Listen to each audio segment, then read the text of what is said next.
मेरी एक फ्रेंड है, अभी कुछ दिन पहले किसी के साथ कुछ गलत हुआ तो उन्होंने कहा कि कर्मा का जो साइकिल है ना, वो सबके लिए एक जैसा होता है और भगवान का न्याय बहुत अच्छा है। ये जो इनके साथ बुरा हुआ है ना, ये इनके कर्मों का फल है। अभी कुछ दिन पहले उन्होंने स्टेटस में लगा रखा था कि जब तुम्हारा बुरा वक्त आए तो घबराओ नहीं, शायद भगवान तुम्हारी परीक्षा ले रहा हो।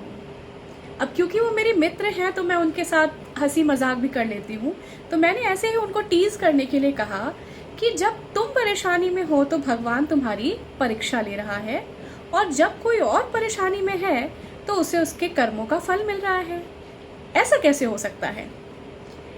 उसने कहा तुम मेरा मजाक उड़ा रही हो। मैंने कहा मैं तुम्हारा मजाक नहीं उड़ा रही, मैं एक बहुत इंपॉर्टेंट साइकोलॉजिकल फेनोमेना के बारे में तुम्हें बताना चाहती हूँ, जिसे हम फंडामेंटल एट्रीब्यूशन एरर कहते हैं। हम अपनी सहूलियत के हिसाब से किसी भी इफेक्ट के कॉज को एट्रीब्यूट कर लेते हैं। जब कोई चीज़ हमारे साथ होती है, फॉर एग्जाम्पल कोई कलीग लेट आता है तो हम कहते हैं कि वो लापरवाह है, उसे समय की कदर नहीं। और जब वही देरी हमें होती है तो हम कहते हैं ट्रैफिक का दोष है, मैं तो घर से टाइम पे निकली थी। और इस तरीके की जब फंडामेंटल एट्रीब्यूशन एरर होती है तो हम चीज़ों की रिस्पॉन्सिबिलिटी लेने से बचते हैं।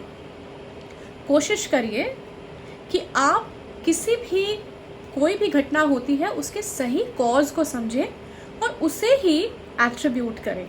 इस एरर से बचें और इस डिस्क्रिपेंसी से बचें।